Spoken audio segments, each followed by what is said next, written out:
사도신경으로 시간 하나님께 고백하시겠습니다.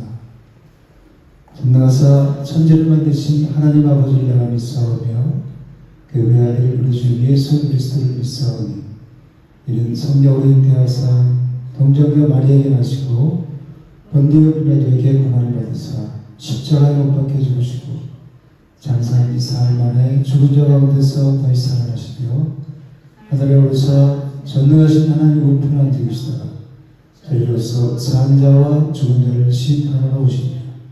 성령을 믿사오며 거룩한 공예와 성도가 서로 교통한 것과 죄를 사해 주신 것과 몸이 다시 사는 것과 영원히 사는 것을 믿사옵나이다. 아멘. 기도하겠습니다.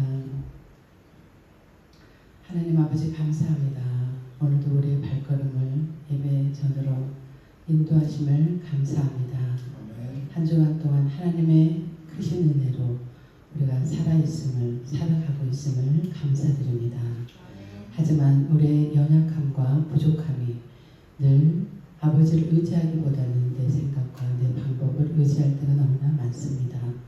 하나님, 이 시간 믿음으로 살지 못한 것들에 대해서 회개합니다. 하나님, 우리에게 말씀을 주시고 믿음을 주셔서 날마다 힘든 어두운 이 세상 가운데 믿음으로 이길 수 있도록 성령의 충만한 은혜로 함께하여 주옵소서. 하나님의 말씀을 듣는 자가 의인이 아니라 듣고 지켜 행하는 자라야 의인이라고 말씀하신 그 말씀에 순종하는 우리 모두가 되게 하여 주시옵소서.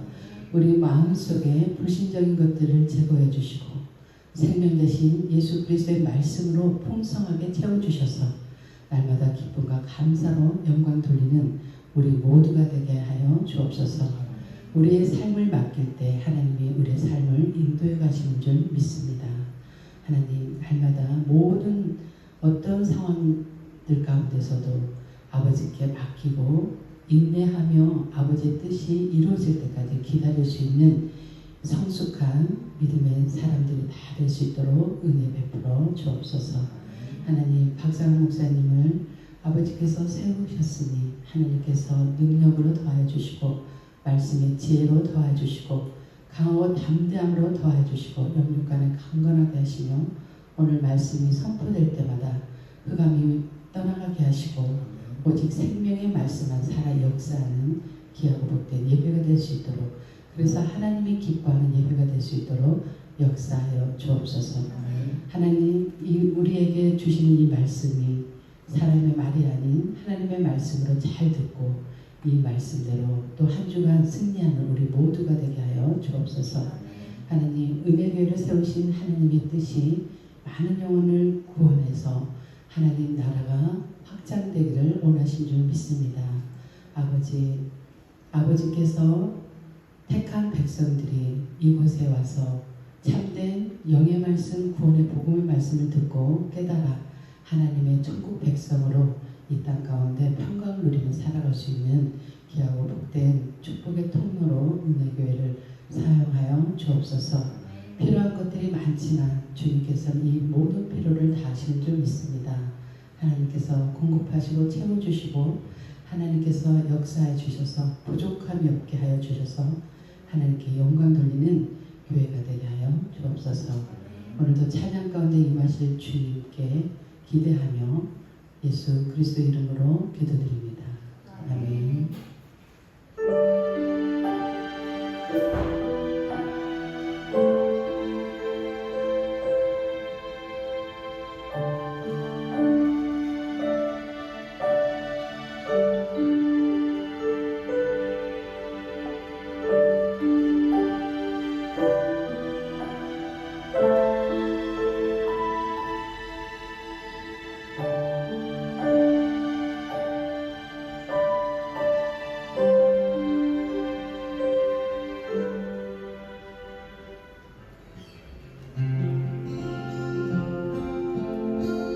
예수는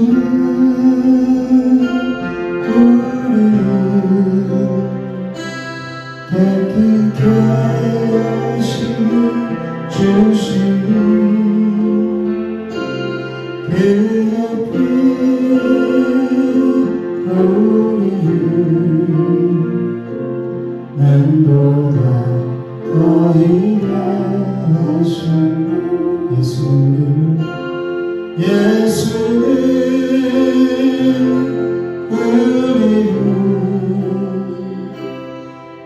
깨끗게 하시니 주시니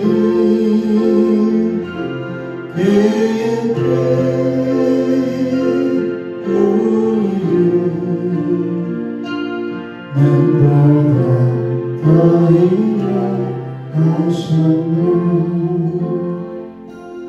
변찮는 주님의 사랑과 거룩한 보혈의 공로를 우리가 찬양을 합시다. 주님을 만나고 변찮는 주님의 사랑과 거룩한 보혈의 공로를 우리가 찬양을 합시다. 주님을 만나고 때까지 예수는 우리를 깨끗게 하시니 주시니 그의 피 우리를 남보다 더 인하셨네. 그의 피 우리를 남보다 더 인하셨네. 아멘. 우리 함께 마음 모아서 하나님 찬양하시겠습니다. 완전한 주님의 사랑 거룩한 보혈의 공로를 우리가 찬양을 합시다. 주님을 만나러 때까지 예수는 우리를 깨끗게 하시니 주시니 그의 피 우리를 눈보다 더 인하셨네. 우리를 깨끗게 하시니 누구랑 생명을 누리사 생명의 구원을 받았다. 하나님 찬양을 합시다. 아멘. 예수는 우리를 깨끗게 하시니 주시니 그의 피 우리를 눈보다 더 인하셨네.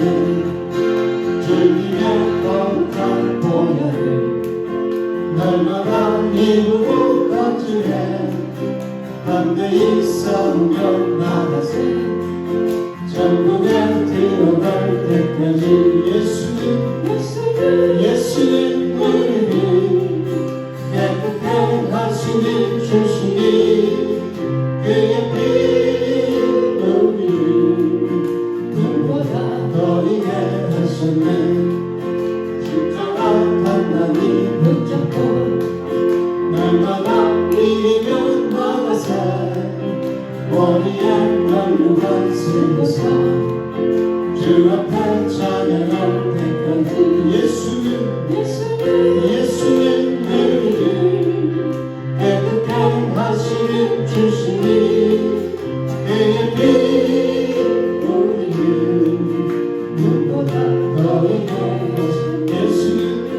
예수는 우리를 깨끗게 하시니 주시니 그의 피 우리를 눈보다 더 인하셨네.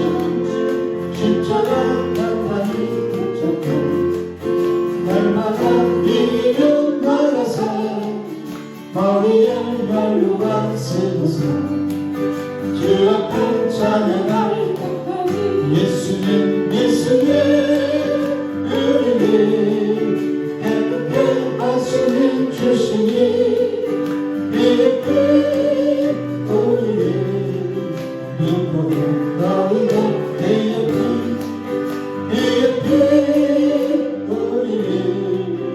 눈보다 거리게 그의 피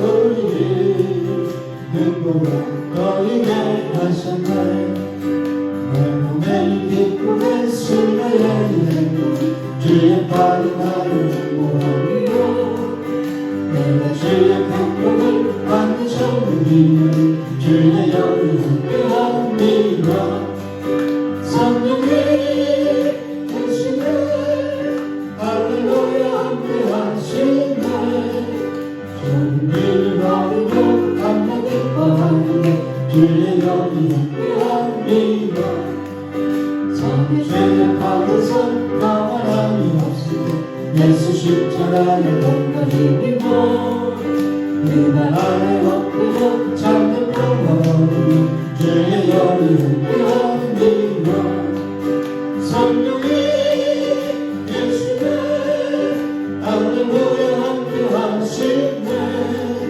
종일 거룩여 감당 기뻐하니 주의 영이 함께하니 나와 동행하시고 모든 영원하시니 나는 숲에 세워야 주겠구나 내가 기쁜 마음으로 주의 뜻을 행하니 주의 영이 함께하니 성령이 계시네 할렐루야 함께하시네 종일 거룩여 감당 기뻐하니 주의 영이 함께합니다 세상 모든 정욕과 나의 모든 정욕 십자가의 이를 벗어나네 어린 마음이 시가고 부모 뜻봤으니 주의 영이 함께합니다 성령이 계시네 할렐루야 함께하시네 종일 거룩여 감당 기뻐하며 주의 영이 함께하니 종일 거룩여 감당 기뻐하며 주의 영이 함께하니 종일 거룩여 감당 기뻐하며 주의 영이 함께합니다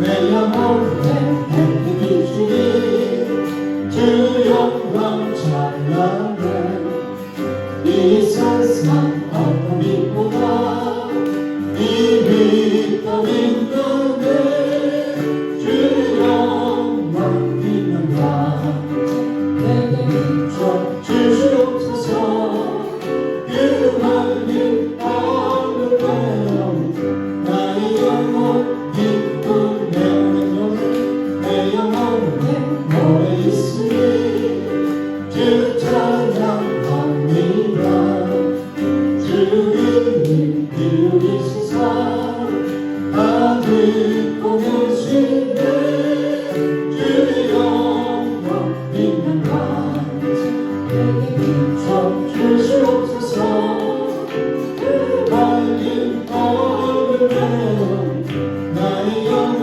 기쁘다 내 영혼의 몸만 내어서 주 함께 하실 때그 평화 내게 이끌어 주의 꽃빛네 주 영광 빛난 밤 내게 비춰 주시옵소서 그 밝은 얼굴 내어 나의 영혼 기쁘다 내 영혼에 희망이 있고 그 소망 넘치네 주 예수 보여주시고 또 내려주시네 주 영광 빛난 밤 내게 비춰 주시옵소서 그 밝은 얼굴 내어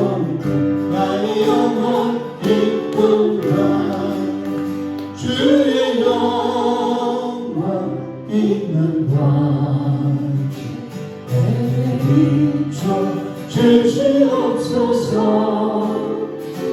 그 밝은 얼굴 내어 나의 영혼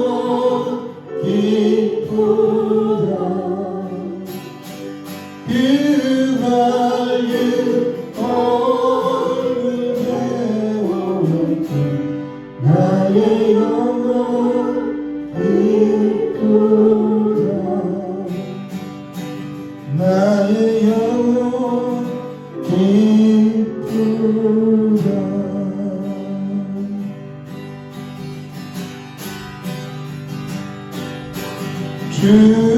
주가 나의 도래를 알면서 나를 주인으로 삼으셨네 우리 서로 받은 기쁨을 알 사람이 없도다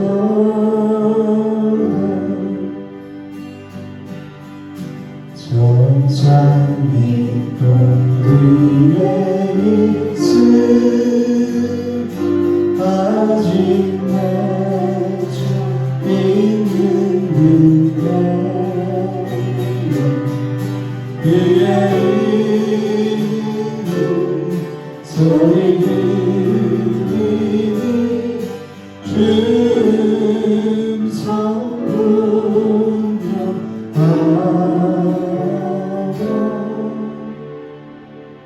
주가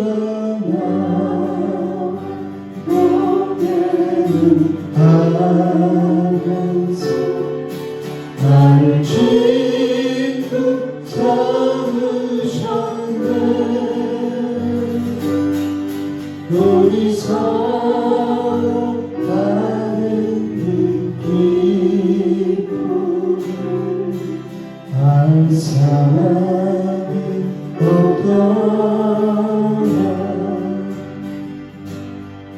의천한 주의 음성 우는 새벽 잠잠해 가고 내게 들리는 주의 음성이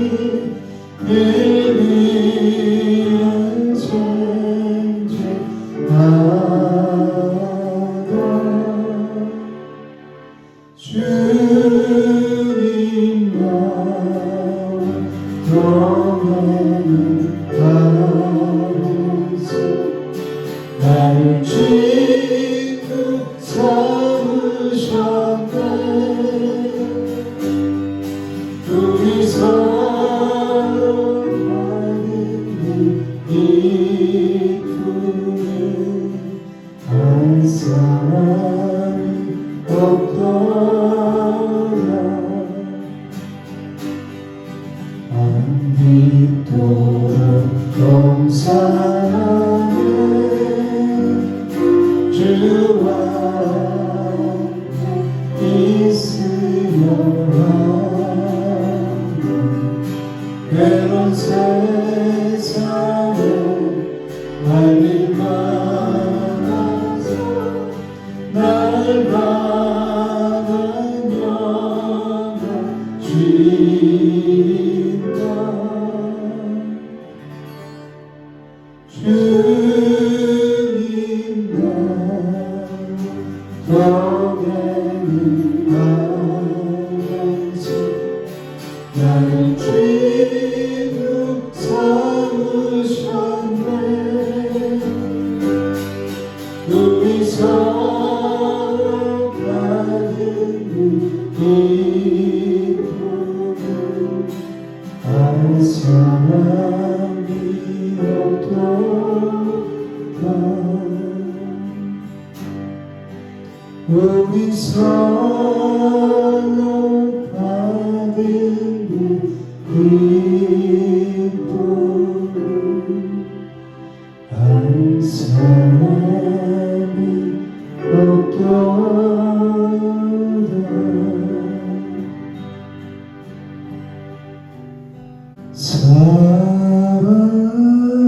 사랑합니다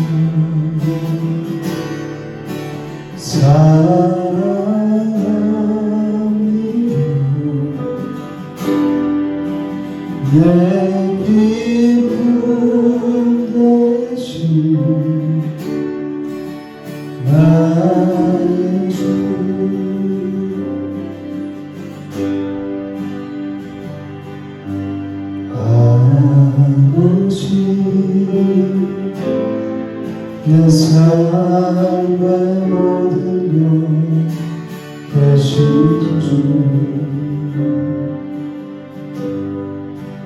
나의 소망 나의 참 기쁨 사랑합니다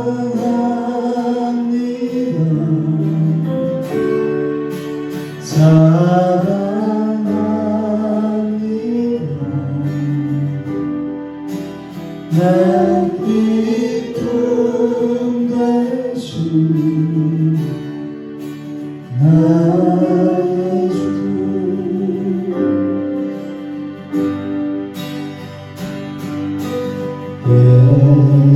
예수님 내 삶의 가장 귀한 분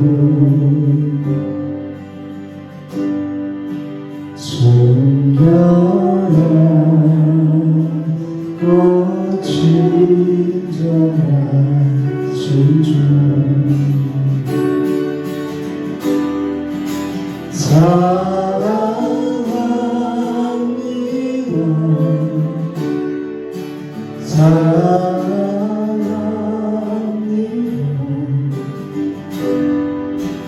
내 기쁨 대신 나의 주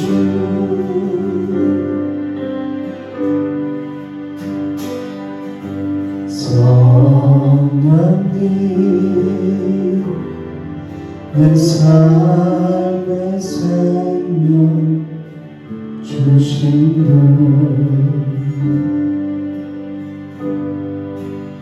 나의 삶을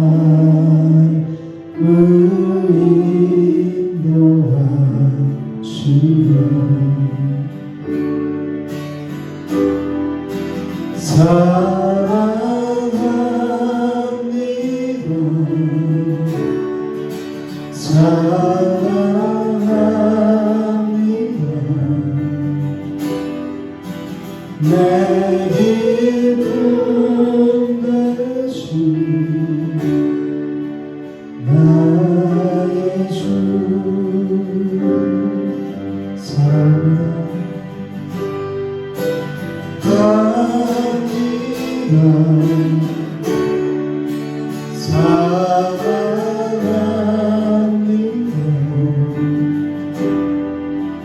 내 기쁨 대신 나의 주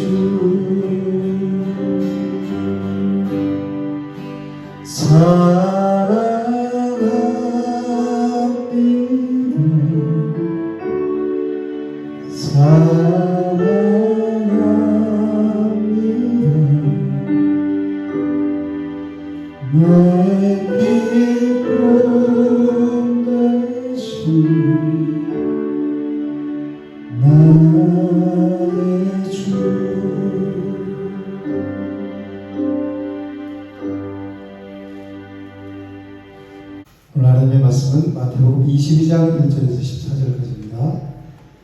우리 한 절씩 기도록 하시겠습니다.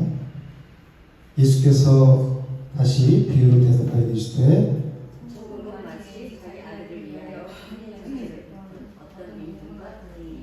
그 종들을 보내어 그 청한 사람들을 혼인잔치에 오라 하였더니 오기를 싫어하거늘 다시 다른 종들을 보내며 이르되 청한 사람들에게 이르되 내가 저를 준비하되 나의 소와 살그 중심을 잡고 모든 것을 갖추었으니 혼인잔치에 오소서 하라 하였더니 그들이 돌아보지도 않고 한 사람은 자기 밭으로 한 사람은 자기 사업하러 가고 그 남은 자들은 종들을 잡아 끌어오니 임금이 노하여 군대를 보내어 그 살인한 자들을 진멸하고 그 동네를 불사르고 이에 종들에게 이르되 혼인잔치를 준비하였으나 청한 사람들은 합당하지 아니하니 네 거리 길에 가서 사람을 만나는 대로 혼인잔치에 청하여 오라 한데 종들이 들에 나가 악한 자나 선한 자나 만나는 대로 모두 데려오니 혼인잔치에 손님들이 가득한지라 임금이 손님들을 보러 들어올세. 거기서 예복을 입지 않은 한 사람을 보고 이르되 친구여 어찌하여 예복을 입지 않고 여기 들어왔느냐 하니 그가 아무 말도 못하거늘 임금이 사람들에게 말하되 그 손발을 놓고 바깥 어두운 데에 내던지라. 거기서 슬피 울며 이를 가게 되리라 하니라. 천원을 가는 자는 많되 택함을 입은 자는 적으리라. 아멘. 여러분들 잔치하면 어떤 생각이 드시나요? 기쁨이죠. 일단은 잔치는 기쁨이고 그리고 또 풍성해요. 그죠? 예수님은 이 혼인잔치를 비유를 통해서 천국에 대해서 지금 말씀하고 계시는 거예요. 천국에서 어린 양과의 그 혼인잔치는 기쁨의 잔치예요. 그러니까 우리를 지금 예수님은 초청하고 계시는 거예요. 그 혼인잔치에. 그래서 임금이 그 아들을 위해서 혼인잔치를 베풀었어요. 그래서 사람 종들을 보내서 사람들을 이제 청해요. 오라고. 근데 사람들이 어떻게 됐어요? 이런저런 핑계를 대고 오지 않아요. 왜 그랬을까요? 그 사람들은 그 잔치보다 더 소중한 것이 있었기 때문에 그래요. 5절에 보면 뭐라 그래요? 한 사람은 자기 밭으로 가고 한 사람은 사업하러 갔다 그래요. 누가복음 14장에 보면 똑같은 말씀이 이제 누가복음에도 또 기록되어 있는데 거기서 뭐라고 기록되어 있냐면 한 사람은 밭을 사러 갔고 한 사람은 소 5개를 샀으니 나는 그 잔치에 못 가겠노라. 그리고 또 한 사람은 나는 장가 들었으니 못 가겠다. 자기 일이 더 중요한 거죠. 그 잔치보다. 물론 그럴 수 있어요. 그죠? 근데 이거는 비유란 말이에요. 혼인잔치에 대한 하늘나라 천국잔치, 어린 양의 혼인잔치에 대한 비유예요. 그러니까 우리가 중요하게 생각할 건 뭐냐면 내가 이 세상에서 살아가는 내 일보다 더 중요한 게 뭐예요? 이 세상의 모든 보이는 일들, 일어나는 일들, 모든 관계는 다 그림자요, 모형이요, 예표요. 그렇죠.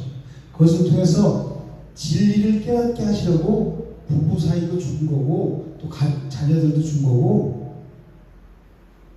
또 우리 눈에 보이는 모든 것들을 통해서 그 진리를 깨닫게 하시는 거란 말이에요. 이거 우리 영원히 누리지 못하잖아요. 그렇죠? 우리가 100년을 산다고 하더라도 그 100년 동안 많이 누려요. 그렇지만 100년이 지나면 우리는 돌아가야 돼요. 영원하지 않단 말이에요. 그렇죠? 이 땅의 모든 것들을 통해서 그 관계들을 통해서 모든 눈에 보이는 것들을 통해서 저 영원한 것을 깨달으라고 주신 거예요. 그래서 천지창조를 한 이유가 이 땅에서 잘 먹고 잘 살라고 우리 인간에게 그런 것이 아니라 새하늘과 새 땅을 위해서 창조하셨다고 그랬죠. 그러니까 우리 신앙인들의 초점이 항상 여기 있어야 되는 거예요. 이 땅에 초점이 있어야 되는 것이 아니라 저 하늘에 있어야 된다는 거예요. 하늘나라의 어린 양의 혼인잔치에 거기 내가 참가하는 것에 모든 초점을 집중하는 거예요. 그런데 이 사람들은 그 종들을 보내서 임금이 초청했는데 그걸 거절하고 자기 일을 하라고. 자기 일이 더 중요해요. 우선순위가 다른 거죠.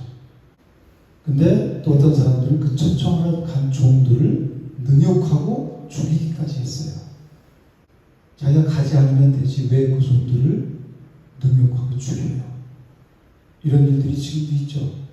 예수 믿으세요. 그러면 그 복음 전하는 자들을 반박하고 핍박하고 그리고 죽이기까지 해요. 지금도 해외에서는 성사님들이 죽잖아요. 복음 전하러 갔다가 생명을 전하러 가는데 이 땅의 전부가 아니다. 영원한 세상이 있다. 예수를 그리스도로 믿고 영접하고 그 예수 믿음을 따르면 영원한 삶을 살게 된다. 이것을 생명을 전하는데 죽이잖아요. 그렇죠? 이 어린 양의 혼인 잔치를 거절하는 사람들은 지나칠 정도로 자신의 일상에 집착해요. 어디에 집착해요? 자기 일상생활에 집착하는 거예요. 그게 전부라고 생각하기 때문에 그런 거예요. 그것을 쉽게 포기하고 내려놓지 못해요. 포기하지 못한단 말이에요. 그게 곧 나라고 생각하기 때문에 이거 없으면 못 산다고 생각하기 때문에. 그러니까 눈을 뜨지 못한 거죠. 육의 것만 소중하다고 생각하고 영에는 눈을 뜨지 못하는 거예요. 신앙생활은 육의 사람이 영의 사람으로 바뀌는 거예요. 영이 뭐예요? 하나님이 말씀이 영이죠. 말씀을 영으로 내가 받아 먹어서 소화하고 그리고 영의 사람으로 변화되는 거예요. 그게 신앙생활이에요.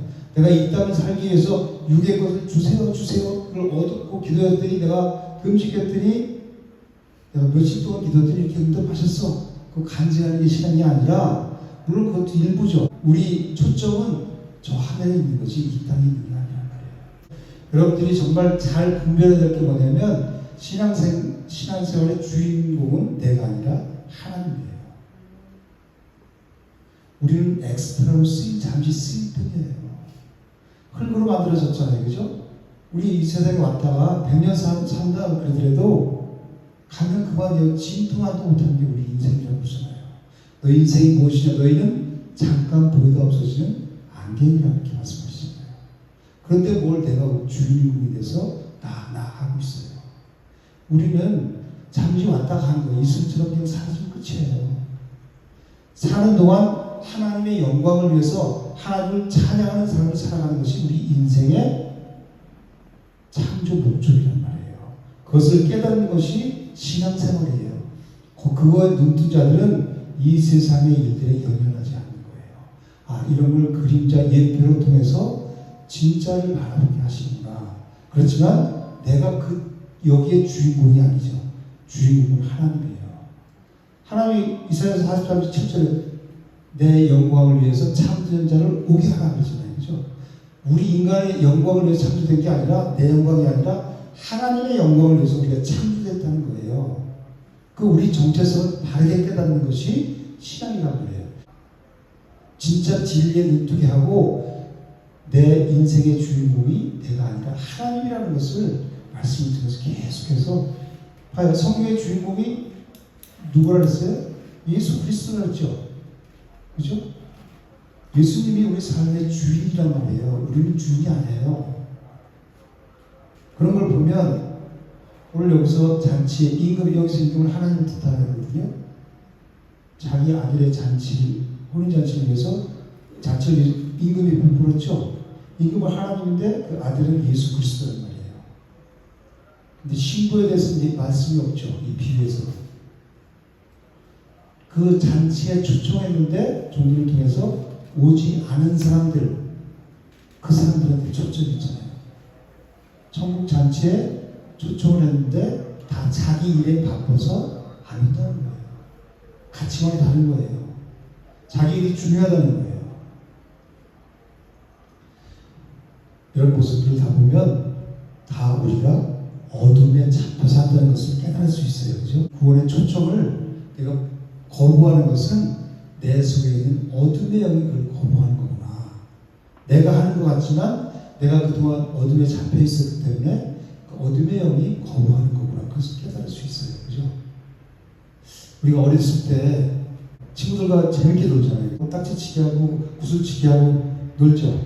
그거에 빠지면 엄마가 부르는 소리가 기쁘겠어요? 안 기쁘겠어요? 어떤 애들은 막 신경질 내잖아요. 그죠? 안 간다고. 그거 조금 더 달라요. 그죠? 철이 들어서 보면 그게 아무것도 아니죠. 지금 여기서 자기 일에 바빠서 빠져서 거기 가지 않는 것이 영적 전쟁이기 때문에 오지 않는 것도 있지만 내가 세상 일에 푹 빠져서 마치 어린아이들이 자기의 노는 그게 중요하다고 생각하기 때문에 엄마가 부르는 소리도 듣지 않고 안 간다고 막 하는 아이들하고 똑같은 그런 모습이죠. 우리는 또 언젠간 이 세상의 일들을 다 놓고 가요. 아무리 좋은 일이 내가 돈을 많이 벌었고 많이 쌓아놨더라도 다 내려놓고 가야 돼요. 공수래 공수거라고 그러잖아요. 빈수로 와서 빈수로 가는 거라고 그러잖아요. 그런데 종들이 와서 혼인잔치에 초청하는데 우리가 가지 않아요. 그리고 오히려 그런 사람들을 핍박하고 죽이기까지 합니다. 예수님이 비유를 통해서 그걸 말씀하고 계시는 거예요. 우리가 어둠의 영에 사로잡히기 때문에 이 세상을 살면서 정말 중요한 것을 깨닫지 못하고 그것을 위해서 내가 시간을, 마음을 쏟지 못한다는 거예요. 그렇게 그런 사람들을 성경은 뭐라 그래요? 어리석은 사람이에요. 여러분들 하루 살면서 어디에 마음을 쏟고 사세요? 아무리 내 일이 바쁘고 할 일이 많아도 물론 그 일을 하지 말라는 게 아니에요. 우선순위가 있는 거예요. 먼저 내 영혼, 하나님 나라. 그렇잖아요. 먼저 그의 나라와 그의 의를 구하라고 말씀하시잖아요. 그렇죠? 이 말씀대로 살아가는 거예요. 근데 우선순위가 바뀌어요. 신앙생활을 한다고 하면서도 우선순위가 바뀌어요. 여기서 우선순위가 뭐예요? 이 사람들은 자기 일이에요. 하나님의 일이 아니라는 거예요.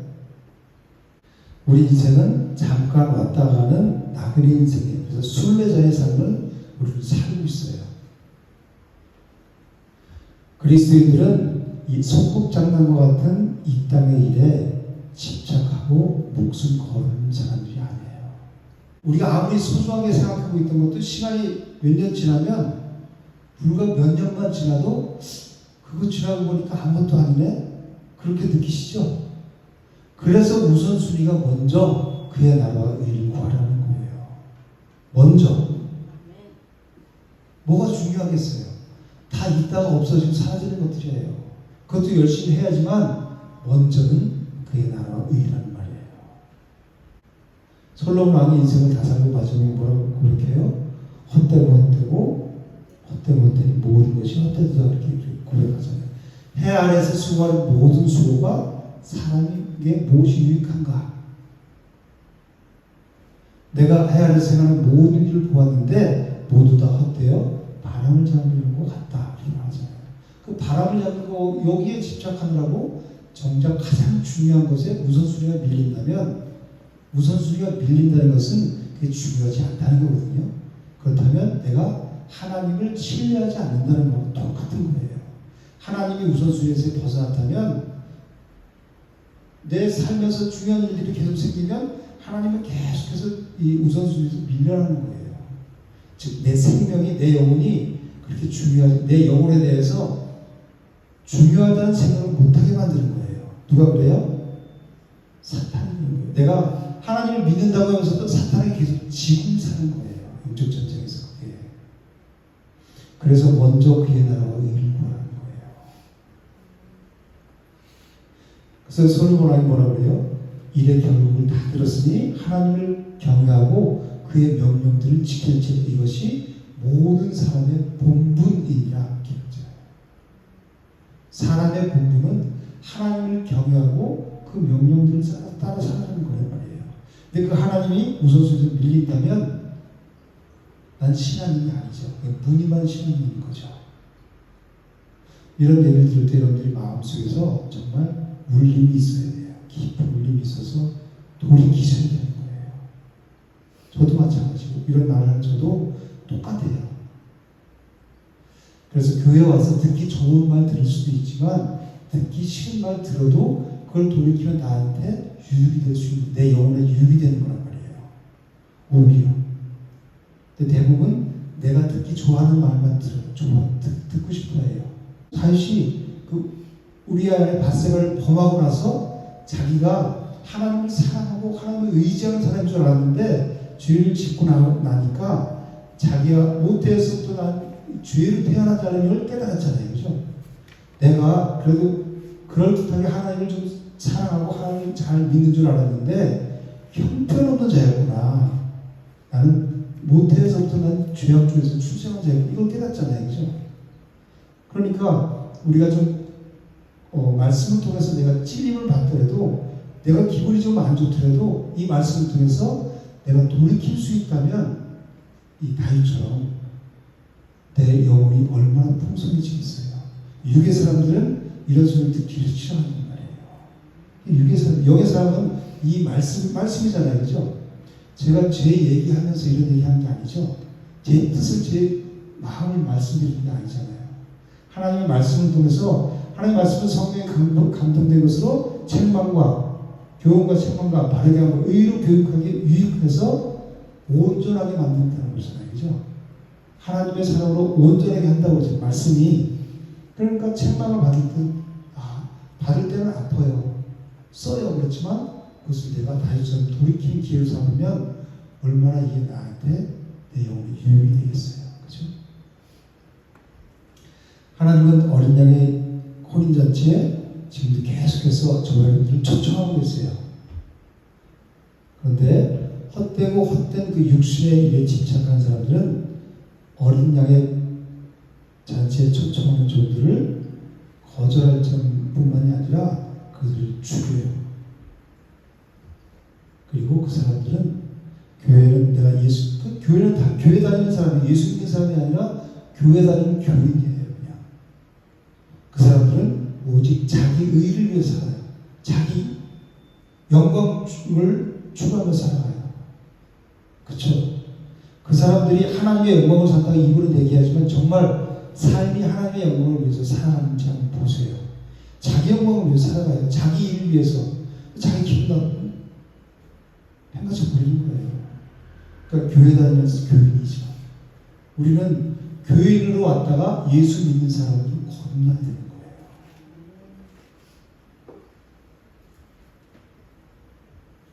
사절에는 뭐라고 말씀하냐면 임금이 모든 것을 다 갖추어 놓았다고 그래요. 그리고 사람들을 초청한다고 그러죠. 복음은 하나님께서 모든 것을 다 준비해 놓으신 거예요. 그 잔치에 청함을 받은 사람들이 보태야 할 게 하나도 없단 말이에요. 하나님의 구원의 초청에 하나님께서 다 준비하셨어요. 우리가 행위로 하나님 더 보태야 될 게 하나도 없다는 얘기예요.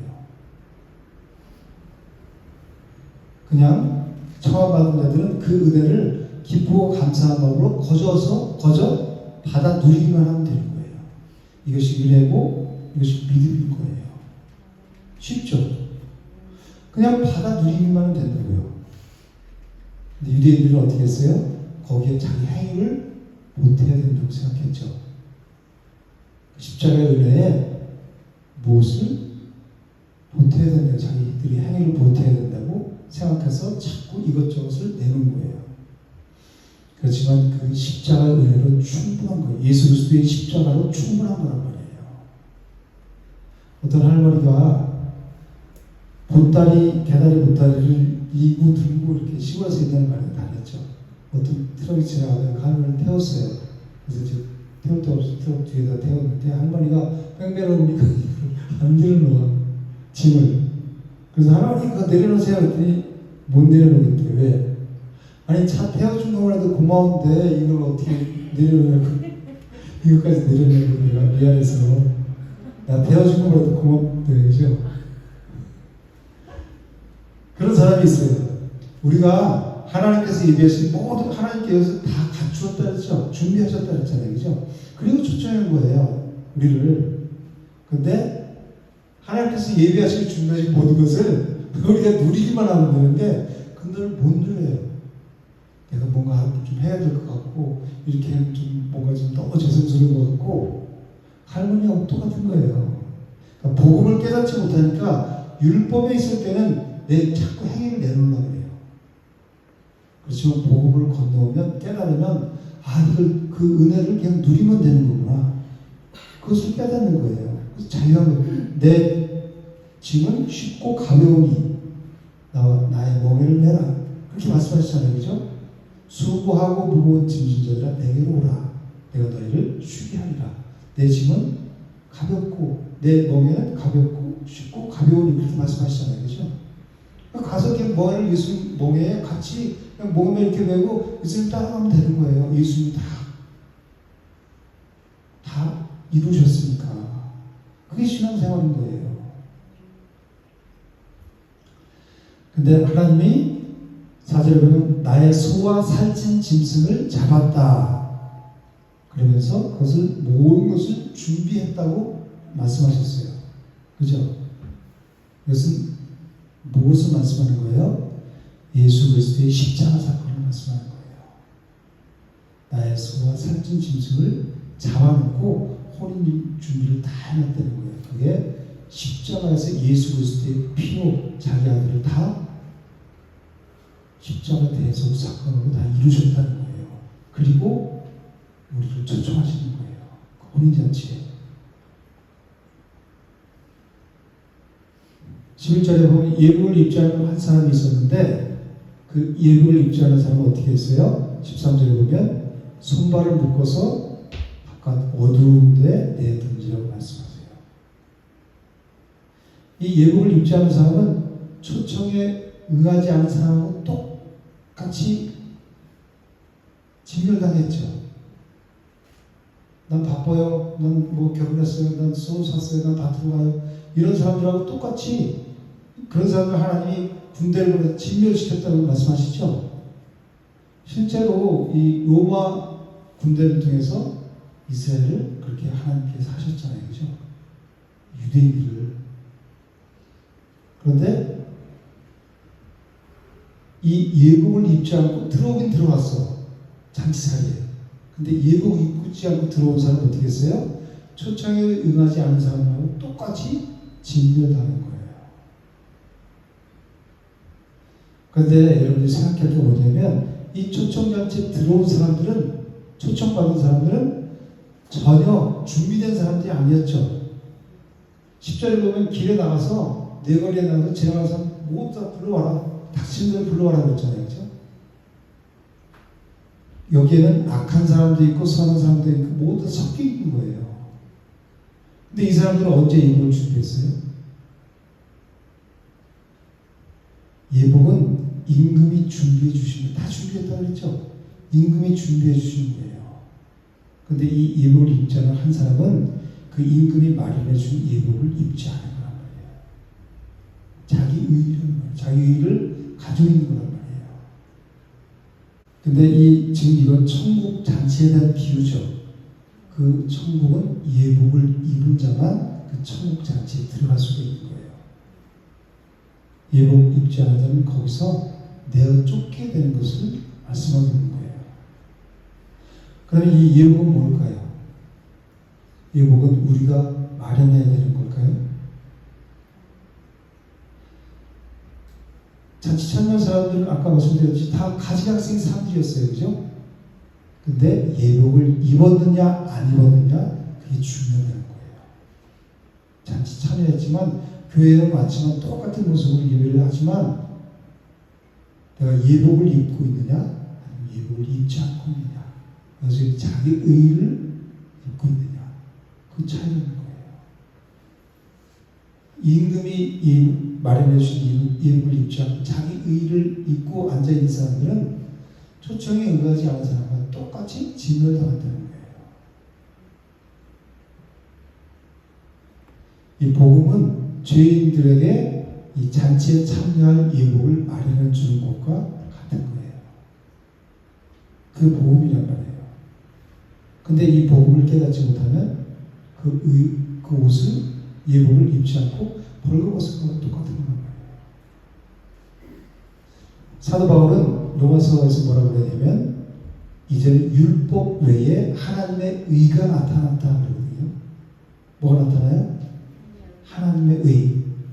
그리고 로마서 1장 17절에 또 그래요. 복음에는 하나님의 의가 나타나서 그렇게 말하거든요. 하나님의 의. 하나님의 의가 뭐예요? 예수 그리스도죠. 우리 의가 아니라 하나님의 의, 예수 그리스도. 그래서 예수 그리스도로 옷을 입어야 된다는 거예요. 그 예복을 입을 자란 말이에요. 내 의가 아니라.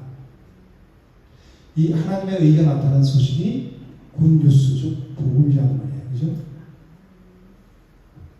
하나님의 의를 받아 있기만 하면 우리는 하나님 앞에 나갈 수 있고 혼인잔치에 참여할 수 있는 자격이 주어지는 거예요. 그래서 로마서 13장 14절에는 오직 예수 그리스도로 옷 입고 정욕을 위하여 육신의 일을 도모하지 말라. 뭘로 옷 입어야 돼요? 예수 그리스도로 옷을 입으라는 거예요. 그럼 이 하나님의 의를 우리가 어떻게 받을 수 있을까요? 우리가 마음으로 그분을 영접하고 손을 내밀어서 받아 입기만 하면 되는 거란 말이에요. 그죠? 그럼 예수 그리스도로 옷을 입는 거예요. 그것이 믿음이에요. 그래서 이것은 하나님의 이 예복은 누구에게나 열려 있어요. 그 사거리 전체 그 사거리에 길다니는 사람들이 악인들도 있고 여러 가지 가지각색의 사람들이 있는데 임금이 들어와서 임금이 말해준 옷을 입었죠. 이 한 사람은 그 임금이 말해준 옷을 안 입었단 말이에요. 그러니까 그 사람은 바꿔놓는데 쫓으라고 말씀하시잖아요. 그러니까 교회에 와서 앉아 있으면 신앙생활은 그냥 몸만 왔다 갔다 하는 것이 아니라 예수 그리스도 옷을 입어야 되는, 예복을 입어야 된다는 거예요. 내 의를 버리고, 그래서 자기를 부인하고 자기 십자가를 지고 나간다는 거예요. 그러니까 예수님을 믿는다는 것은 내가 부인됐다는 전제하에 내가 예수님 믿어요 그렇게 말하는 거예요. 그런데 물론 교회 오자마자 내가 180도 변할 수 없으니까 과정이죠. 들어와서 말씀을 통해서 말씀에서 자신의 죄를 계속 씻어 나가면서 내 자아가 거짓된 자아가 부인되는 거란 말이에요. 세상에서 형성된 내 자아, 자기중심적인 자아가 완전히 부인돼야 예수를 온전히 따르는 자가 된단 말이에요. 그러니까 우리는 여기에 눈떠야 되는 거예요. 그러니까 우리에게 그래서 사도 바울은 뭐냐면 로마서 3장 21절에서 모든 믿는 자에게 미치는 하나님의 의인이 차별이 없느니라 그래요. 모든 자에게 그 사마리아 모든 나쁜 사람들이 있는데 다 들어와서 차별이 없잖아요. 그죠? 그런데 들어와서 내가 있느냐 안 있느냐 거기에 따랐다는 거예요. 그러니까 교회에서 그걸 말씀해 줘야 되잖아요. 그죠? 이제 오셨으면 자기 옷들을 다 벗어놓고 예수 그리스도 옷을 입으세요. 이것을 말해줘야 되잖아요. 그죠? 그래야 그 옷을 벗고 예수 그리스도 옷을 갈아입을 거 아니에요. 그런 자들이 그 혼인잔치에 청함을 받는 거예요. 그런 자들이 하나님과의 관계를 누릴 수 있는 거란 말이에요. 그러니까 신앙생활 하면서 계속 내 거 가지고 버티는 사람이 있어요. 물론 그런 과정을 통해서 나중에 또 이렇게 들어오는 사람도 있지만 그런 사람들을 보면 너무너무 안타까운 거예요. 그죠? 내가 진리에 관심이 없고 그냥 오른쪽 세상 일에 관심이 있고 그리고 자기 자존심, 그 자존심을 내려놔야 되죠. 자기가 부인돼야 되는 거예요. 자존심이 있으면 예수 그리스도 따를 수가 없어요. 거기에 죽어줘야 온전히 따를 수 있는 거예요. 예수님이 우리를 위해서 이 땅에 오셔서 하나님인데 불구하고 육신이 있고 이 땅에 오신 자체가 얼마나 그 낮아지신 거예요. 그죠? 육신을 입은 자체가.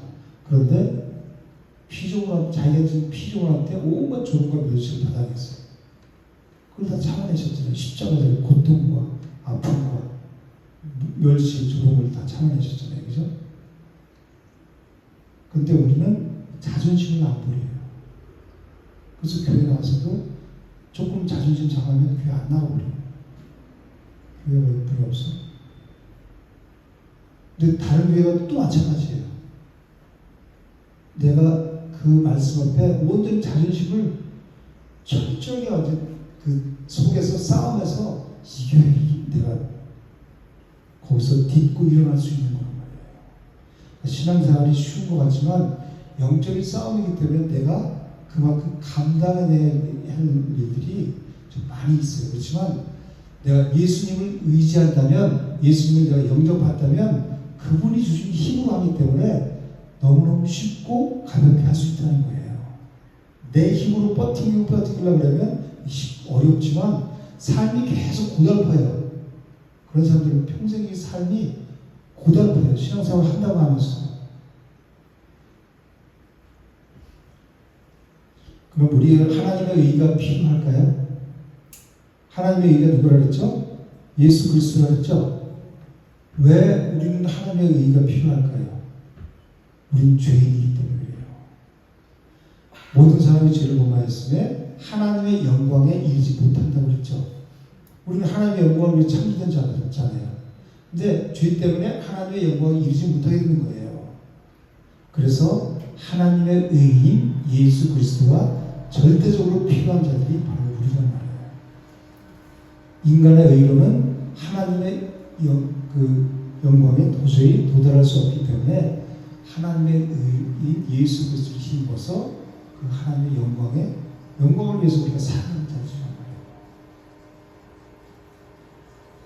신앙생활을 하면서 바리새인들과 같이 끊임없이 자기 공로와 의의를 쌓고 그것을 의지하고 계속 그것을 말하는, 내가 어떻게 했는데 이걸 얘기하는 사람들이 있어요. 은혜를 아직 모르는 사람들이죠. 그렇죠? 모르니까 자기가 한 일을 계속해서 늘어놓는 거예요. 하나님의 은혜를 안다면 옆 사람이 칭찬해줘도 하나님이 주셨습니다. 이게 한마디 끝내는 거예요. 은혜를 모르니까 계속해서 내 공로와 자기 의의를 계속해서 얘기하는 거예요. 그럴수록 하나님과 우리 점점 멀어지게 되는 거예요. 내 의의를 챙기니까 내 의의가 아니라 하나님의 의의인 예수 그리스도를 힘입어야 되는데 우리 내 의의로 쌓아가니까 하나님과 점점 반대로 가는 거죠. 그죠? 그런 사람들은 하나님의 의의의 필요성을 느끼지 못해요. 자기 의의로 충만하니까 계속해서 쌓아가니까 내가 이렇게 했고 이렇게 했어. 자기 의의로 살아가잖아요. 우리는 그 의의가 다 죽고 오직 하나님의 의의로만 살아가야 되는 거예요. 그래야 예수 그리스도 옷 입고 혼인잔치에 참여해서 그 기쁨을 누리는 자가 되는 거란 말이에요. 여러분들은 하나님의 의의를 얼마나 갈망하고 계십니까? 살아가면서 물론 세상 일 바쁘고 그러다 보면 생각날 틈도 없을 수도 있어요. 그렇지만 이렇게 말씀을 통해서 주일날 온전히, 그래서 주일을 온전하게 지키라고 하죠. 예배 드리고 예배 끝났어, 나 예배 드렸어, 이게 그게 아니라 온전하게 지키라고 하잖아요. 그렇죠? 말씀을 들었으면 계속해서 되새김질하면서 그날 고요하게 조용히 말씀을 사고하고 또 믿음의 교제를 통해서 그 들은 말씀을 계속 풍성하게 나누고, 똑같은 말씀을 받았는데 저분은 저렇게 깨달았구나, 하나님께서도 저렇게 깨닫게 해주셨구나, 그렇게 해서 풍성해지는 거란 말이에요. 이게 은혜를 나누는 거예요. 근데 밥 먹고 나면 다 세상 얘기하고 그렇죠? 그럼 여기서 어떤 말씀을 들었더라도 그게 다 날아가요. 새가 와서 다 그걸 먹어버린단 말이에요. 그럼 돌아갈 때는 서로 아무 생각 없이 가는 거예요. 세상 사람은. 그래서 교회에서 될 수 있는 대로 세상 얘기 풀어놓지 말라고 하는 거예요. 내가 들은 말씀 내가 입으로 말할 때 내가 비로소 내게 되는 거예요. 다른 사람들 앞에서 그것을 말할 수 있을 때. 그냥 생각만 있으면 사단이 와서 금방 채워버리면 세상 일 생각하면서 세상 사람으로 살아가는 거예요. 그래서 교회에서 은혜 나눔이 그렇게 중요하다는 거예요. 여러분들 한 달에 한 번씩은 하죠. 여기 나와서 그냥 찬양하라고 있는 시간이 아니라 찬양도 중요하지만 그 은혜를 나누면 한 달 동안의 은혜가 얼마나 많겠어요. 그죠? 매주 저는 하고 싶어요. 사실 그게 여러분들이 성장하는 비결이거든요. 내가 생각 같은 거 들었던 거를 내 입으로 말을 해. 그리고 저 사람이 듣는 걸 내가 듣고 그렇게 그게 그럴 때 내가 성장하는 거거든요. 그리고 다른 사람들 내가 말을 할 때 그게 얼마나 중요한 시간인데요. 여러분들이 원하시면 오늘부터는 딱 할 수 있어요. 그런 시간이 많아지면 집에 가기 싫어요. 오늘 밤새시다가 밤새요. 하나님의 은혜를 함께 나누고 밤새는 저 시간 가는 줄 모르고 은혜를 나누잖아요. 그죠? 그런 시간 속에서 내가 나도 모르게 한 달, 두 달, 1년, 1년 지난 내가 성장해 있어요. 예배 끝? 그러면 내가 성장이 더디 이루어져요. 다른 사람은 똑같은 말씀을 어떻게 받아들이고 성령께서 어떻게 깨닫게 해주는지를 서로 나누는 게 정말 중요하단 말이에요. 죄인인 우리는 오직 하나님의 의인 예수 그리스도로 옷을 입어야 혼인잔치에 참여할 수 있어요.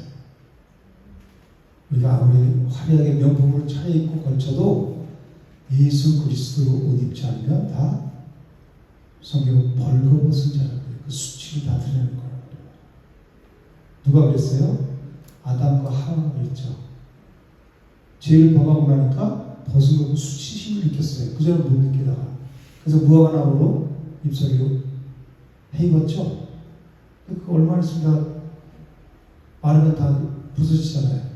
수치가 그대로 드러나죠. 그래서 짐승을 잡아서 그 가죽으로 옷을 해입히시죠. 하나님이 예수 그리스도 옷을 입으라는 얘기예요. 그래야 내 수치를 가리는 거예요. 벌거벗은 자가 아니라 예수 그리스도 옷 입은 자가 되는 거예요. 그러니까 성경은 다 창세기와 똑같은 말씀을 하고 있는 거예요. 예수 그리스도 옷 입으라는 거예요.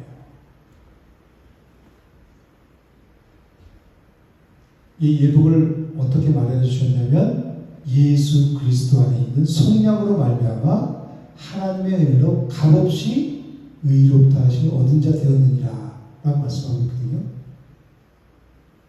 예수 그리스도의 안에 있는 속량으로, 즉 십자가 의례로 우리를 그 예복을 마련해 주셨다는 거예요. 십자가에서. 그것을 4절에서 나의 소와 살찐 짐승을 잡고 모든 것을 갖추었다고 지금 말씀하고 있는 거예요. 예복을 입지 않은 한 사람은 하나님의 의인 예수 그리스도를 거부하고 자기 의를 끝까지 주장하는 사람이라서 그 사람은 잔치에서 내쫓김 받는 거예요. 그래서 우리는 정말 이 박재현 선수가 수요일날 그 예배 때도 말씀드렸지만 우리는 전적 타락하고 전적 부패한 자임을 고백할 수 있어야 돼요. 내 의는 드러낼 게 하나도 없다. 나는 전적으로 타락하고 전적으로 부패한 자다. 이것을 고백해야 되는 거예요. 그것이 내가 죄인임을 인정하는 거예요.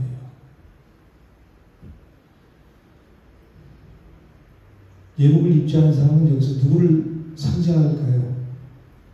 바로 유대인을 1차적으로 유대인을 상징하고 있는 거예요. 그 사람들은 하나님께는 열심히 있었어요. 그죠? 그 특심은 따라갈 수가 없어요. 우리는. 그렇지만 올바른 지식을 따는 것이 아니니라 그렇게 말씀하고 있거든요. 하나님에 대한 열심은 특심이었지만 그들이 올바른 지식을 따라가는, 올바른 성경 말씀을 따라간 게 아닌 거예요. 유대인들이. 그래서 예복을 입지 않고 멸망당하게 된다. 진멸당하게 된다는 거예요. 지금도 교회를 다니면서 바리새인들과 같이 유대인들과 같이 신앙생활하는 사람들이 있잖아요. 그죠? 겉으로만 하는 척하고 속은 다른 생각하는 사람들이 많죠.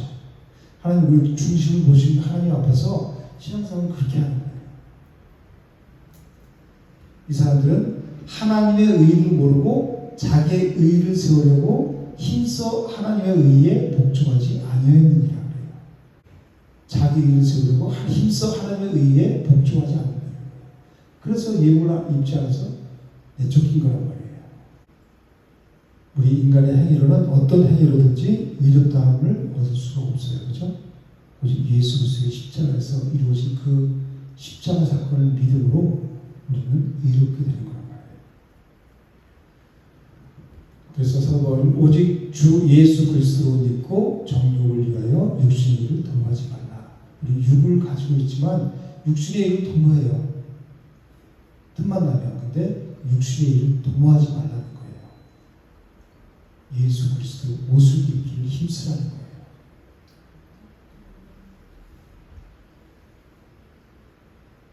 혼인잔치에 우선적으로 초청은 받아갔고 초청받았지만 돌아보지 않은 것과 하나님께서 마련해 주신 그 하나님의 의, 그 예복을 입지 않고 거부했기 때문에 이 사람들은 삶이 늘 내가 하나님을 믿는다고 하지만 삶이 늘 공고하고 힘들고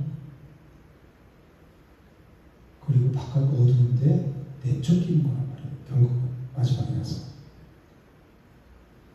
그래서 이 라우디에 교회가 뭐라 그랬냐면 자기들은 이 사람들은 부유했거든요. 돈이 많았거든요. 나는 부자라 보여요. 부족한 것이 없느라 그렇게 말했어요. 근데 주님은 그 사람들을 뭐라 그래요? 내 곤고한 것과 가련한 것과 가난한 것과 가난해야 돼요. 자기들은 육으로 부자다, 우리는 부족한 게 없어. 그렇지만 예수님께서는 그들에게 가난하대요. 공고한 것과 그리고 영혼이 곤고하대요. 가난한 것과 눈멀었대요. 또 그 사람들이 눈먼 것과 벌거벗었대요. 벌거벗은 것은 알지 못하는 듯합니다. 아무리 이 육으로 부자가 되고 차례고 다녀도 아무리 꾸미고 다녀도 벌거벗은 거란 말이에요. 그리고 눈 멀었다는 거예요. 눈은 뜬다 하지만 영적인 눈이 멀었다는 거예요.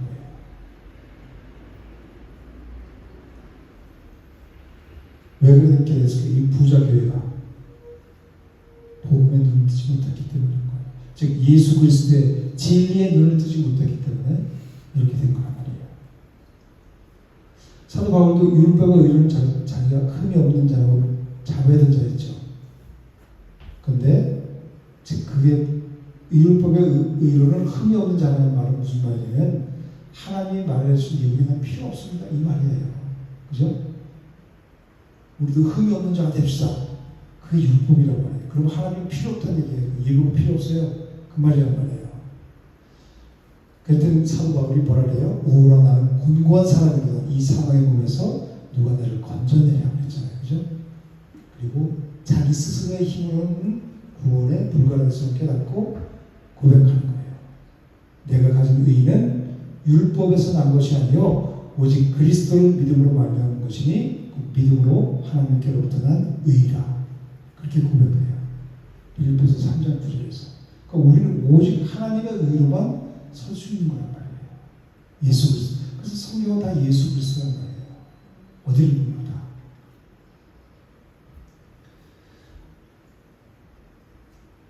우리가 의롭게 되는 것은 어떻게 의롭게 된다고요? 율법의 행위가 아니고 오직 예수 그리스도를 믿음으로. 그래서 오직 의인은 뭘로 살아요? 믿음으로 살리라. 이렇게 말씀하고 있잖아요. 이것이 그래서 우리가 예수 그리스도를 믿어야 되는 이유가 뭐냐면 다른 요소는 구원받을 수가 없기 때문이에요. 천하 사람 중에 구원받을 만한 이름을 우리에게 주신 게 없습니다. 그렇게 말씀하시잖아요. 그래서 예수 그리스도란 말이에요. 오직 예수 그리스도. 그런데 아담과 하와가 벌거벗은 수치를 스스로 가린 것처럼 마치 그 예복을 우리가 준비해야 된다고 하면서 열심히 되는 사람들이 있단 말이에요. 아직 복음을 깨닫지 못하고 율법에 머물러 있는 사람들. 그래서 성경은 복음에 맞추게 초점을 맞추고 있는 것이 아니라 우리 인간이 해야 될 어떤 행위, 그 교훈의 강조점을 부여했기 때문에 그래요. 그런 사람들을 뭐라고 하냐면 신율법주의라고 말해요. 이 사람들은 성도들을 정죄하고 그리고 율법의 올무에 얽매이게 만들어요. 오늘 이 본 말씀은 강권하에 들여다가 내 집을 채우라 그렇게 말씀하거든요. 그래서 이 본문을 전도하는데 이 본문을 사용한단 말이에요. 여러분 여기 성경에 써 있죠. 강권하에 들여다가 내 집을 채우라 이렇게 빈자를 받잖아요. 근데 뭐 하고 있습니까? 하나님을 강권해서 데려다 채우라고 그러지 않습니까? 그렇게 이 율법적인 말씀으로 성도들을 올감해서 그래서 여러분 생각해보세요. 여러분 주위에 전도사 사람들이 있잖아요. 그죠? 10명씩 다 써내세요. 그렇게 해갖고 전도식 써내고 그 사람들이 기도하고 이 빈자리에 가서 채우라고 그렇게 하잖아요. 그죠? 성경을 잘못 봐서 그런 거란 말이에요. 물론 우리가 전도하지 말라는 얘기는 전도해야죠. 근데 이 말씀을 그냥 문자적으로 풀면 그렇게 되는 거예요. 강원에 들여다가 내 집을 채워라. 누가복음 14장 23절에 써 있잖아요. 그죠? 하나님께 말씀하셨잖아요. 예수님께서. 그럼 해야 되는데 여러분 왜 안 하십니까? 그러면 어떻게 되는지까 그쵸? 근데 이 말씀은 그 전도하는 말씀이 아니라 하나님께서 이 구원 계획을 포기하지 않으시고 끝까지 이루시겠다는 그 주권적인 의사를 지금 나타내는 말씀입니다. 혼인잔치의 비유를 통해서 하나님의 주권이 계속해서 아니 사거리에 나가서 가는 사람 닥친 대로 초청하라고 그랬죠. 종들에게. 그래서 그 사람들이 들어와서 예복을 입었죠. 그 사람들이 무슨 의의가 있었어요? 한 준비한 게 하나도 없었어요. 그냥 와서 은혜로 그냥 입은 거란 말이에요. 그죠? 하나님이 그런 사람들을 와서 하나님 임금이 예비하신 그 옷을 입는 사람들은 다 누구에게나 열려있다는 거예요. 그죠? 하나님의 의인이 차별이 없느니라고 그랬잖아요. 그죠? 모든 사람에게 다 주어지는 거란 말이에요. 근데 와서 끝까지 고집을 피우는 사람들은 그리고 하나님의 의를 입지 않고 자기 의를 여전히 내세우는 사람들은 자체 참여하지 않은 사람은 똑같이 증거당하는 거예요. 그러니까 이걸 볼 때 그러니까 예배를 난 예수님 믿어, 나 주를 예배하고 있어. 근데 그게 중요한 게 아니라 내가 예복을 입고 앉아 있는지 아니면 벌거벗고 앉아 있는지 이것을 봐야 된다는 거예요. 그죠? 예수 그리스도 옷을 입어야 잔치에 참여할 수 있다는 거예요. 예수님께서 오늘 비유의 결론을 뭐라고 했냐면 청함을 받는 자는 많되 택감을 입은 자는 적으니라. 이렇게 14절에서 그렇게 결론을 내셨어요. 출애굽한 사람들이 엄청 많았죠. 애굽에서. 그런데 가나안 땅에 들어간 사람들이 몇 명이에요? 두 사람뿐이 없잖아요. 여호수아와 갈렙. 2세대들 이제 거기 나와서 뱃속에 있었고 어린애 그렇지만 출애굽한 사람들 중에서는 여호수아와 갈렙뿐이 없었죠. 그러니까 청함을 받은 자는 많되 택함을 입은 자는 적다는 거예요. 그런데 이 히브리서 3장 19절에 뭐라고 그랬어요? 저희가 믿지 않냐므로 능히 들어가지 못한지라고 그랬죠. 그리고 교회에 왔다가 교회에 다니는 사람이 아니라 믿어야 된다는 거예요. 뭐를 믿어요? 예수를 그리스도로 믿어야 된다는 거예요. 그리스도가 뭐예요? 구원자, 메시아. 예수가 나의 구원자임을 믿고 그분을 따라야 된다는 거예요. 내 주장을 따르고 다른 사람의 주장을 따르는 것이 아니라 사람을 따라가는 것이 아니라 말씀을 따라가는 거란 말이에요. 신앙생활. 지금도 교회에 출석하는 사람 많지만 이 택함받은 사람은 아주 적을 수가 있어요. 그렇죠? 근데 이 사람들이 천국에서 만약에 예수님이 재림해서 다시 오세요. 그러면 믿는 자에게 기쁨의 날이죠. 우리 그날을 마라나타 어서 오시옵소서 그날을 기다리잖아요. 예수님 오시는 날을. 그죠? 그때 난 예수님 믿는 척하고 겉으로 잘 이렇게 했어. 그런데 너는 예복을 입지 않았으니까 바깥 어둠들은 저 사람 내쫓아라. 이렇게 예수님 말씀할 때 할 말이 있을까요? 그러니까 유구무원 이거를 이렇게 말하는 거예요. 입이 있으면 말을 못하는 거예요. 왜? 복음을 들었지만 그 복음을 믿고 따르지 않기 때문에 할 말이 없는 거란 말이에요. 그래서 12절에 그렇게 말하잖아요. 뭐라고 그래요? 친구야 어째 예복을 입지 않고 여기 들어왔느냐니 그가 아무 말도 못한다 그랬죠? 유구무원이라는 거예요. 복음을 듣고서도 믿음으로 반응하지 않았다는 거예요. 그러니까 자기가 할 말이 없다는 거예요. 그래서 복음을 전하는 거예요. 복음을 전하는데 그 사람이 듣고 거절하면 책임이 그 사람한테 있는 거예요. 근데 전하지 않으면 전한 자에게 책임을 묻겠다고 말씀하시죠. 교회에 와서도 마찬가지예요. 설교 강단에서 복음을 증거해, 진리를 증거해야 되는 거죠. 그리고 받아들이냐 안 받아들이냐, 그 믿음으로 받아들이냐 안 하냐는 여러분들 몫이라는 거예요. 이제. 그래서 아까 히브리서 3장 19절처럼 믿음으로 반응하지, 믿음으로 그걸 받지 않았기 때문에 들어가지 못했다는 거예요. 가나안 땅에. 그래서 그냥 왔다 갔다 하는 게 아니에요. 그렇죠? 말씀이 떨어졌으면 거기에 내가 믿음으로 반응하려고 내가 반응이 보여야 된다는 거예요. 그게 우리가 할 일인 거예요. 가만히 있어 날 구원해주세요. 한번 구원해보세요. 이게 아니라 믿음으로 반응하고 그런 삶을 살아가야 돼요. 그래서 기도하는 거예요. 우리 육을 갖고 그 말씀대로 살아가기 힘드니까 기도하는 거란 말이에요. 예배는 쇼가 아니에요. 그죠? 예배는 뭐라고요? 쇼가 아니에요. 신앙생활은 쇼가 하는 게 아니에요.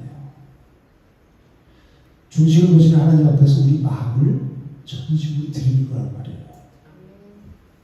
내 속 깊은 곳에서부터 진심으로 전심으로 그분이 나를 위해서 우리를 위해서 행하는 일들을 찬양하고 그분이 주신 말씀에 귀를 기울이고 그리고 성령을 의지해서 기도함으로 그 말씀대로 살아가는 게 그게 예배예요.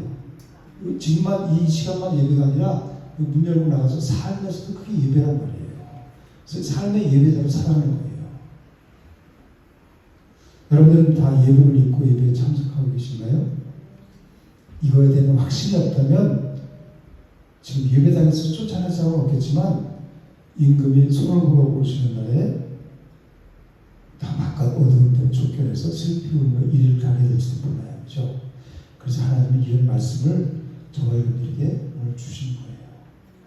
말씀을 통해서 그동안 내가 초점을 다른 데 두고 있었다면 이제 예수 그리스도 옷을 입는 데 초점을 두고 살아가게 하시라고. 마지막 날에 바깥 오던데 쫓겨나서 일 같지 않고 그 잔치에 어린 양의 혼인 잔치에 기쁨으로 참여해서 함께 누릴 수 있도록 하시기 위해서. 그래서 사도 바울은 갈라디아 3장 1절에서 이렇게 말했어요. 어리석도다 갈라디아 사람들아, 예수 그리스도께서 십자가에 못 박힌 것이 너희 눈앞에 밝히 보이거늘 누가 너희를 깨닫냐 그랬어요. 그 십자가에 못 박힌 예수 그리스도를 따라가야 되는 거예요. 그게 우리 신앙이에요. 근데 어리석은 이 어둠의 영상을 잡히면 그건 알아 그렇지만 행동이 그렇게 안 되는 거예요. 그러면서 자기 합리화를 시키죠. 아, 이렇게 하는데 어떻게 해? 그렇지만 신앙생활은 내가 사느냐 죽느냐예요. 내 영혼이. 그렇죠? 이거보다 중요한 건 없어요. 그래서 결단하셔야 되고 내가 그리스도 이 옷을 입어야 되겠다고 여러분이 결단하시고 거기에 모든 삶의 초점을 맞추고 가야 돼요. 그리고 하나님이 모든 환경과 모든 길들을 열어주세요. 처음에는 거친 것들이 많지만 그 길을 내가 딱 초점을 맞추고 걸어가면 하나님 모든 환경을 열어주세요. 근데 처음에 그 길을 가는 것을 사단이 방해하는 것들이 많죠. 그것을 내가 헤쳐나가기가 힘들어 중도에 포기하고 그러지만 포기하지 않고 내가 이것이 길이다, 이것이 진리다 그런 마음에 확신이 있으면 그 길을 누가 말해도 걸어가야 돼요. 그러면 성령께서 나중에 그 길을 열어주시고, 처음에 그 기차가 엄청난 무게가 이 관사의 법칙에서 출발할 때는 되게 힘들죠. 어느 정도 가면 쉽게 그냥 레일을 달리잖아요. 그것처럼 우리 신앙생활도 마찬가지예요. 우리를 붙잡고 진리로 가지 못하게 하는 그 영들이 우리 방해해요. 계속해서 영적 싸움이란 말이에요. 그런데 그것을 내가 계속해서 하나님 의지하고 기도하면서 가면 나중에는 그런 것들이 떨어져 나가요. 그러면 엄청나게 쉬우고 그 사람이 나중에 붙어서 나를 돕는 조력자가 된단 말이에요. 저와 여러분이 남은 세상의 옷을 벗어버리고 흰옷, 의의 옷, 오직 예수 그리스도 옷을 입고 기쁨으로 천국 잔치에 참여하시기를 주님의 이름으로 축복합니다. 아멘.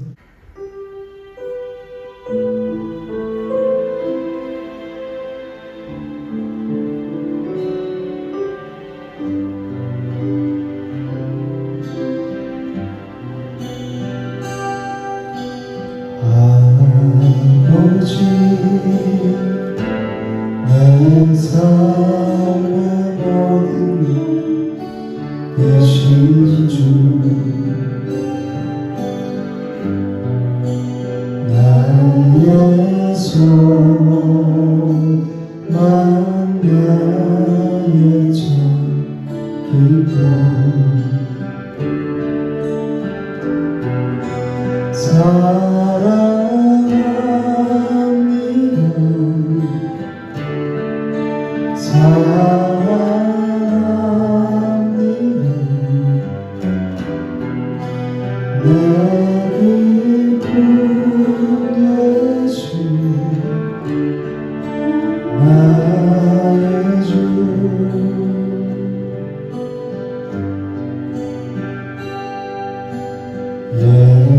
예수님, 내 삶의 가장 귀한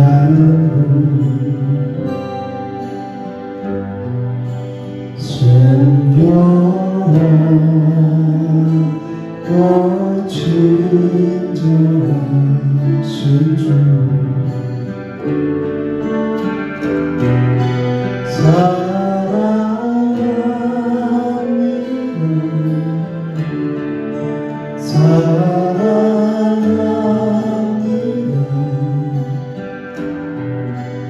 내 기쁨 되신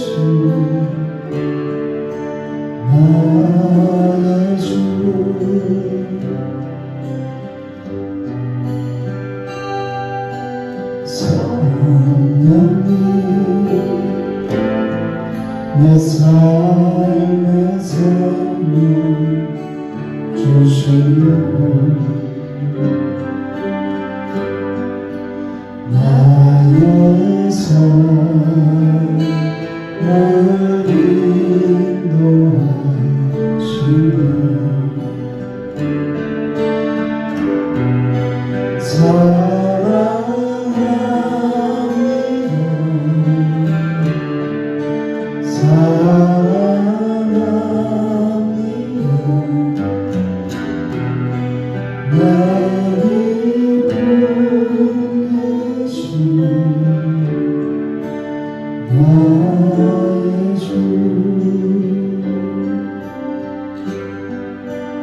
내 기쁨 되신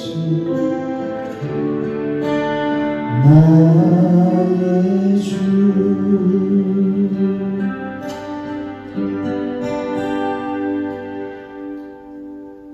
하나님 은혜와 사랑을 감사합니다.